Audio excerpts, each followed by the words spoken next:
Yang keempat, wa tazharul fitan, banyak terjadi fitan. Fitan jamak daripada fitnah. Fitnah, fitnah, fitnah, fitnah terjadi. Berbagai macam fitnah terjadi. Kita lihat ada fitnah Sunni Syiah, ada fitnah khalqil Quran, ada fitnah Ahmadiyah, ada fitnah Khawarij, ada fitnah Rafidah. Berbagai macam fitnah-fitnah. Fitnah di grup WhatsApp, fitnah di Facebook, fitnah di Twitter, fitnah. Ini fitnah makin banyak. Dulu orang datang menceritakan aib orang lain, hanya berdua saja dia dengan jirannya. Hari ini orang berkelompok-kelompok membuat grup-grup fitnah, hingga semakin besar, semakin habis waktu disebabkan itu semua. Dulu orang bila ingin memfitnah, maka dia datang ke suatu tempat, tapi hari ini dia tidak keluar dari rumahnya, tapi dia sudah mampu menyebarkan fitnah-fitnah. Makna fitnah ada dua. Yang pertama, tohmah, tuduhan-tuduhan tanpa bukti. Yang kedua, makna fitnah adalah membunuh. Makna fitnah adalah menyiksa. Banyak penyiksaan-penyiksaan. Berapa kali kita tidak sanggup menyaksikan video bagaimana penyiksaan muslimin di Rohingya. Bagaimana anak-anak gadis Rohingya dijual, lalu kemudian di India dijadikan sebagai orang-orang tidak baik. Bagaimana penyiksaan yang dilakukan oleh Burma kepada muslimin Arakan Rohingya. Bagaimana kemudian yang terjadi di Palestina hari ini sampai hari ini tetap berlanjutan terus. Na'udzubillah. Maka betul kata Nabi SAW, kalau sudah dekat masa hari kiamat, maka yang terjadi adalah yaksurul fitan, maka banyaklah fitnah-fitnah terjadi. Makanya selalu sebelum salam kita katakan, Allahumma inni a'udzubika min azabi jahannam, jauhkan kami daripada azab jahannam, wa min azabil qabri, daripada azab kubur, wa min fitnatil mahya wal mamat, jauhkan kami dari fitnah hidup dan mati. Fitnah mati, azab. Dua fitnah mati, azab kubur dan kemudian azab di akhirat. Tapi ada fitnah yang luar biasa, fitnatul mahya, fitnah ketika dalam hidup pun dia sudah merasakan fitnah-fitnah yang luar biasa. A'udzubillah. Yang selanjutnya, yang kelima, yaitu yaksurul haraj. Haraj, kata Nabi, wa huwal qatslu, pembunuhan yang banyak. Bagaimana mereka boleh menghabisi kaum muslimin bertetangga dekat. Slobodan Milosevic ingin menghabisi semua etnis Bosnia Hersek, habis semuanya. Itu terjadi tahun 90-an. Lalu kemudian sekarang berdamai. Lalu kemudian bagaimana pembantaian di Irak, dari sejak mulai Presiden Amerika sampailah yang terakhir, terus mereka membantai umat Islam. Lalu kemudian terjadi pula yang terakhir, tidak berakhir sampai hari ini, sampai Presiden Amerika mengatakan ini adalah ibu kota Israel. Dengan mengakui itu sebagai ibu kota Israel, maka semua orang yang berada di dalam itu tidak lagi diakui sebagai orang Palestina. Efek daripada itu adalah bahwa ini tidak lagi dianggap sebagai milik umat Islam, tapi justru sebagai orang Islam yang memiliki tempat ibadah di tanah orang kafir. Na'udzubillah. Oleh sebab itu, maka banyaklah al-haraj, pembunuhan. Dulu pun ada juga pembunuhan, betul, tak salah. Ada Romawi membunuh Persia, Persia membunuh Rom. Itu biasa, itu terjadi. Tapi zaman sekarang pembunuhan merajalela karena alat untuk membunuh itu diciptakan lebih banyak. Senjata-senjata dari besi diciptakan lebih banyak lagi untuk menghabisi umat manusia. Maka itulah yang dikatakan Nabi, yakfirul haraj. Apa salah kita? Mengapa kita dihidupkan Allah di zaman ini? Mengapa kita tak hidup di zaman Abu Bakar, Umar, Uthman wa Ali? Maka ada kabar gembira dari Nabi SAW. Al-ibadatu fil haraj. Orang yang tetap istiqamah beribadah fil haraj, ketika banyak pembunuhan ini, tetap imannya kuat, tetap dia istiqamah. Kahijratin ilayya, seperti orang yang berhijrah kepada Nabi Muhammad sallallahu alaihi wasallam. Mudah-mudahan kita termasuk orang yang tetap istiqamah dalam keadaan banyak pembunuhan-pembunuhan, dan kita seperti orang yang berhijrah walaupun sudah 1439 tahun lampau, tapi kita tetap diakui sebagai umat Muhammad sallallahu alaihi wasallam dan seperti orang yang berhijrah. Makanya sekarang ada orang istilah, ini adalah hijrah saya, ini adalah momen hijrah saya. Sebenarnya tidak lagi ada hijrah, la hijrata ba'dal fath. Setelah pembebasan kota Makkah, tidak lagi ada hijrah. Yang dimaksud hijrah adalah pindah dari batil kepada hak, pindah dari syirik kepada tauhid, pindah dari jahil kepada ilm. Itulah makna daripada hijrah. Kemudian yang keenam, hatta yaksura fikumul mal fayafidhu. Banyak orang yang melimpah ruah hartanya sampai yafidhu, seperti air yang penuh tumpah. Banyak orang-orang kaya. Dulu orang hanya kaya tapi masih ada batasnya. Sekarang ada orang yang amat sangat kaya tanpa batas, sampai tidak tahu lagi dia mau dibuat kemana kekayaan ini. Dan itu terjadi hari ini. Dulu orang kaya kerana dia berniaga, bekerja. Ada orang kaya karena dia menjual emas. Ada orang kaya karena dia beternak sapi, kambing.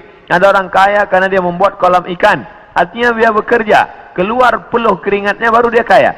Hari ini ada orang yang duduk-duduk saja, tapi kekayaannya amat sangat melimpah ruah. Maka apa yang dikatakan Nabi SAW terwujud hari ini, menunjukkan hari kiamat itu hampir saja terjadi. Bahkan ketika Isra Mi'raj pun, Nabi melihat ada seorang perempuan tua yang melambaikan tangannya memanggil.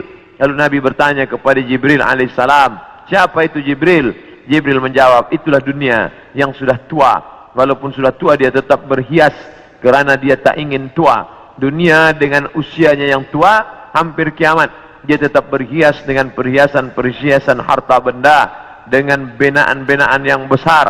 Tapi sebenarnya dia semakin tua, dan sampai masanya terjadilah apa yang dikatakan Allah Subhanahu wa taala, hancur semuanya, berkeping tak bermakna sama sekali. Maka ini salah satu tanda yang dikatakan Nabi sallallahu alaihi wasallam. Kemudian hadis berikutnya disebutkan juga dalam Sahih Al-Bukhari. Apa kata Nabi sallallahu alaihi wasallam? Tetap dari Abu Hurairah. La taqumus sa'ah, tidak terjadi hari kiamat hatta yanzila fikum ibnu Maryam, sampai datang anak Maryam. Yang dimaksud dengan anak Maryam adalah Nabi Isa alaihissalam, hakaman muqsitan, sebagai seorang hakim yang adil. Mungkin keadilan susah didapatkan dari manusia yang condong kepada harta dan hawa nafsu, tapi kerana dia seorang nabi, bukankah dia sudah mati, meninggal dunia? Barrafa'allah wa ma qataluhu, mereka tidak berhasil membunuhnya. Wa ma salabuhu, mereka tidak berhasil menyalibnya. Walakin syubbiha lahum, ada orang lain yang diserupakan wajahnya dengan Isa. Dialah Yudas Iskariot, dialah Yahuza yang kemudian ditangkap oleh tentera daripada Yahudi yang benci akan Isa, dan mereka menyalibnya di tiang Golgota, dan mereka mengatakan inilah dia. Maka kata Allah, wa ma qataluhu yaqina, mereka tidak yakin seyakin-yakinnya tentang itu. Sampai akhirnya pada tahun 324 terjadilah konsili, pertemuan ijma' pertemuan seluruh pendeta-pendeta, dan mereka berhasil menyepakati di sebuah kota bernama Nisea. Sekarang letaknya di Turki. Yang dulu kota itu besar, dibina oleh seorang raja bernama Konstantinopel, yang kemudian kota itu dirubah oleh Muhammad Al-Fatih menjadi kota Islambul, kota Islam, negeri Islam, yang berubah menjadi Istanbul. Maka di sana ada satu tempat bernama Nisea. Di Nisea inilah mereka bersepakat bahwa Isa adalah anak Tuhan, bagian. Padahal itu tidak ada disebutkan dalam Injil, tidak ada dalam wahyu Allah Subhanahu wa taala. Yu'arrifuna al-kalima am mawadhihi, mereka merubah-rubah kalimat yang ada dalam kitab suci sesuai dengan kemauan kehendak hawa nafsu mereka. Maka mereka tidak berhasil membunuhnya. Barrafa'allah, Allah mengangkatnya, dan dia belum meninggal dunia sampai masanya menjelang hari kiamat. Nabi Muhammad SAW bercerita bahwa Nabi Isa ini akan turun menjadi pemimpin yang adil. Apakah dia membawa syariat baru lalu menasakh syariat Muhammad sallallahu alaihi wasallam? Tidak. Dia menghidupkan lagi sunnah-sunnah Rasulullah sallallahu alaihi wasallam. Dia menjadi imam di masjid, dia mengajak orang salat berjamaah, dia tetap menegakkan syariat Muhammad. Dia tidak menasakh apapun kerana dia datang sesudah Nabi Muhammad, maka dia sendiri pun ikut syariat Nabi Muhammad sallallahu alaihi wasallam. Dia tidak hanya sebagai seorang ulama, dia tidak hanya sebagai orang yang faham agama, tapi dia menjadi hakaman muqsitan, sebagai pemimpin yang adil, dia yang akan memimpin dunia. Bila ini terjadi, maka hari kiamat akan segera tiba. Ini termasuk tanda yang fisik, yang nampak, yang orangnya langsung. Tempat turunnya disebutkan di sebuah masjid bermenara warna putih di Damaskus, Syam. Maka di antara doa Nabi SAW, Allahumma barik lana fi Syamina, Allahumma barik lana fi Syamina, ya Allah berikanlah berkah di negeri Syam. Negeri Syam disebut negeri yang penuh dengan barakah. Subhanallazi asra bi'amrihi lailan minal masjidil haram ilal masjidil aqsa alladzi barakna haulahu. Kami berkahi tempat itu linuriyahu min ayatina, karena kami ingin menunjukkan ayat-ayat kami kepada orang yang tidak percaya kepada ayat-ayat. Bahwa Nabi Isa datang tidak membawa syariat baru, tapi dia membatalkan syariat yang sudah dirubah oleh para pendeta. Di antaranya mereka mengatakan bahwa Nabi Isa meninggal dunia tergantung di pelang salib, maka dibantah.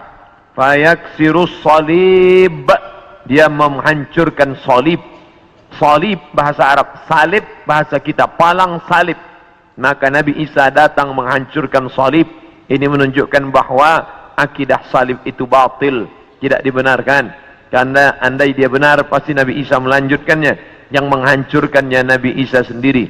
Yang mengatakan itu patung dia, maka itu dibantah oleh Al-Quran. Wa ma qataluhu, mereka tidak membunuhnya. Wa ma salabuhu, mereka tidak menyalibnya.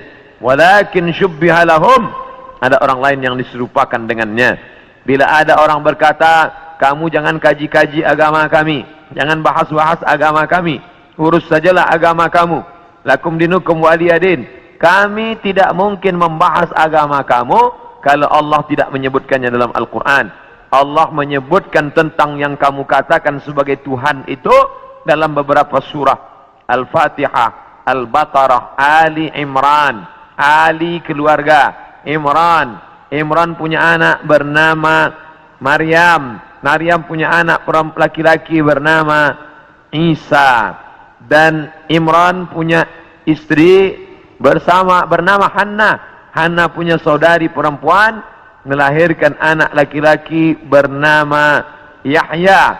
Dan Yahya punya ayah bernama Zakaria. Maka inilah keluarga yang kecil.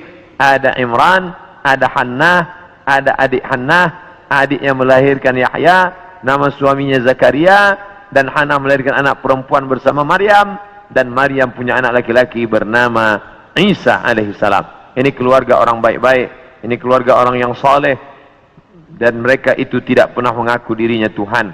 Mal Masih ibnu Maryam illa rasul. Al-Masih tak lain tak bukan hanyalah seorang rasul. Qad khalas min qablihi rusul, yang sebelumnya sudah ada rasul-rasul, Adam, Idris, Nuh, Salih, Ilyas, Ilyasa, Zakaria, Musa, Yahya, Zulkifli, Daud, Sulaiman, Ayub, semuanya meninggal dunia.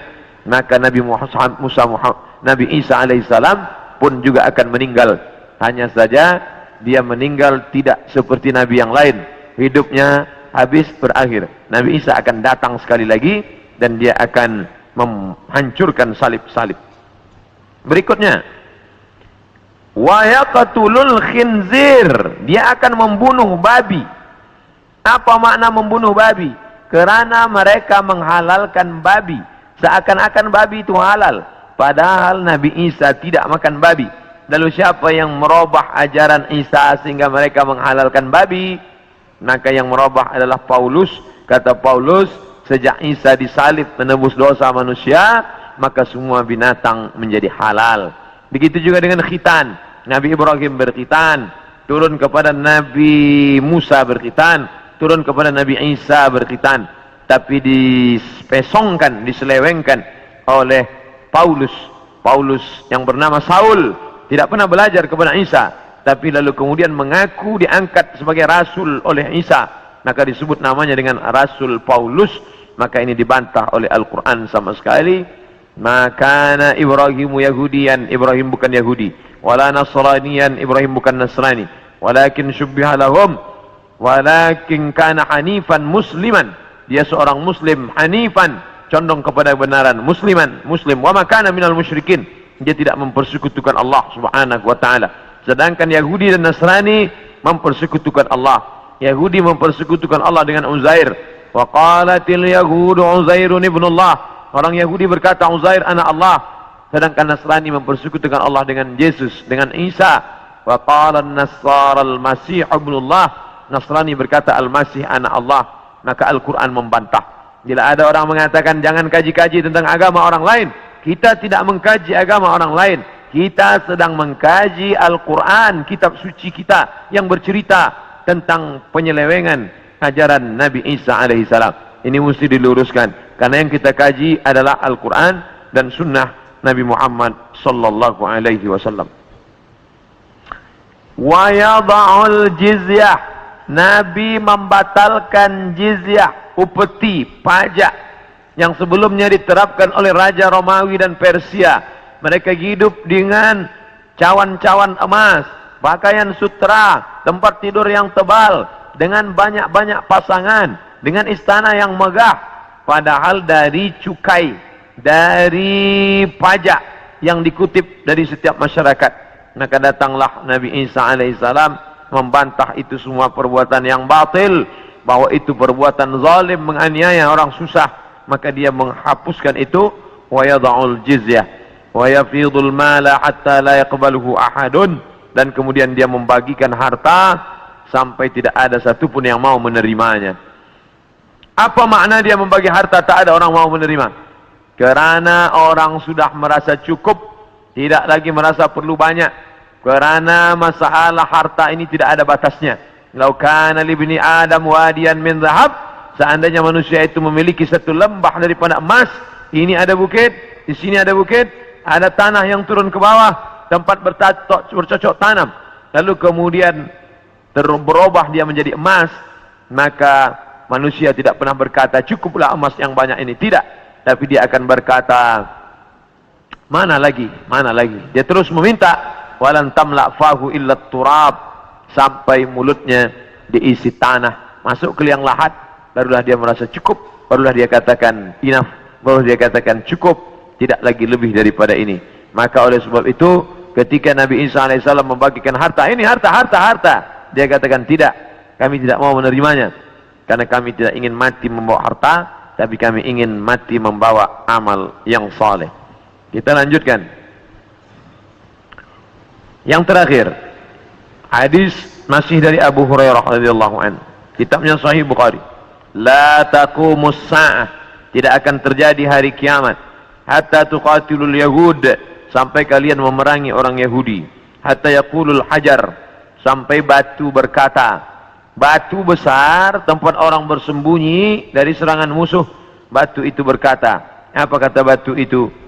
Hadza Yahudi, ya Muslim. Hadza Yahudi, ya Muslim. Hai tentara Muslim. Hadza Yahudi warai, ini di belakangku ini ada seorang Yahudi. Faqtulhu, bunuhlah dia. Faqtulhu, bunuhlah dia. Ada satu yang tidak membela umat Islam, dan itu adalah syajaratul gharqad, pohon gharqad, pohon yang batangnya tunggal ke atas, tidak terlalu banyak cabang, dan dia daunnya panjang-panjang. Masih ada sekarang, mereka tanam banyak-banyak. Ini membuktikan sabda Nabi SAW benar, tidak salah sedikit pun. 1439 tahun yang lalu Nabi katakan, hari ini terbukti mereka menanam tanaman gharqad sebanyak-banyaknya. Tahun 1999 saya sampai di satu kota. Kota ini dibagi dua kerana perjanjian Camp David. Sebelah diambil oleh Mesir, sebelah dijajah oleh Israel. Tampaklah tentara-tentara berjaga di perbatasan. Maka Rafah, nama kota tersebut Rafah. Maka kita bisa melihat menghijau, sementara yang di Mesir ini menguning gurun pasir. Sedangkan yang di sana menghijau. Kenapa hijau? Mereka tanam pohon gharqad. Nabi sudah mengatakan itu 14 abad yang lalu, bahwa mereka akan bersembunyi di balik pohon gharqad. Subhanallah, Masya Allah, Tabarakallah. Mereka bersembunyi di belakang batu. Batu berkata, ya Muslim, hai tentera Muslim, ada Yahudi di belakangmu, ini di belakangku ada Yahudi, faktulu, bunuhlah dia. Oleh sebab itu maka ini hadis mukjizat Nabi SAW luar biasa.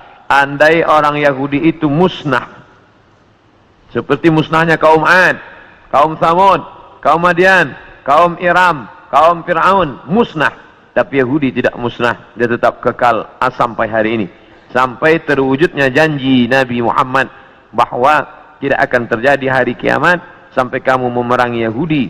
Yahudi di dunia ini jumlahnya hanya 12 juta, hanya 16 juta saja. 6 juta di Palestina, menjajah Palestina, yang 5 juta di Amerika, sisanya yang 10 bertebaran di atas muka dunia. Ada Yahudi Rusia, ada Yahudi Arab Maghribi, Maroko, ada beberapa Yahudi di Maghribi, karena ketika itu raja daripada Spain mengusir seluruh pendatang dan larilah mereka ke negeri Islam. Ini menunjukkan Yahudi antara tiga. Dia tidak dapat diterima oleh Nasrani, tapi dia bisa diterima oleh Islam. Islam menerima mereka, marhaba ahlan wa sahlan, sampai mereka punya negeri, bercucu, bersahabat, berkawan dengan kaum muslimin yang ada di Maghribi, kerana mereka diusir dari Andalusia. Padahal mereka dekat dengan Andalusia, dekat dengan Kristian, dekat dengan Nasrani, tapi mereka justru lebih nyaman, lebih dekat berkawan dengan orang Islam, karena Muslim itu wa ma arsalnaka illa rahmatan lil alamin. Apapun yang terjadi, kita tetap siap siaga. Mau kiamat terjadi hari ini, besok, pagi, petang, kita tetap beriman dan beramal soleh. Maka saya tidak menjelaskan secara panjang lebar tentang masalah satu persatu, tapi kita kaji berdasarkan beberapa hadis-hadis Nabi Muhammad sallallahu alaihi wasallam. Yas'alunaka 'anis sa'ah, mereka bertanya kepadamu tentang hari kiamat. Qul la yujalliha illa liwaqtiha, la yujalliha liwaqtiha illa hu, tidak ada yang dapat mengetahui waktunya kecuali Allah Subhanahu wa taala. Adapun ada orang mengatakan tak sampai 1500, hanya sekitar beberapa tahun lagi, itu ijtihad dia. Tolong kita bedakan antara hadis dengan ijtihad orang terhadap hadis. Ini hadis, ini ijtihad hadis. Jangan katakan ijtihad ini adalah hadis, karena hadis ini dari Nabi, sedangkan ijtihad adalah dari ulama yang membaca hadis-hadis Nabi Muhammad sallallahu alaihi wasallam.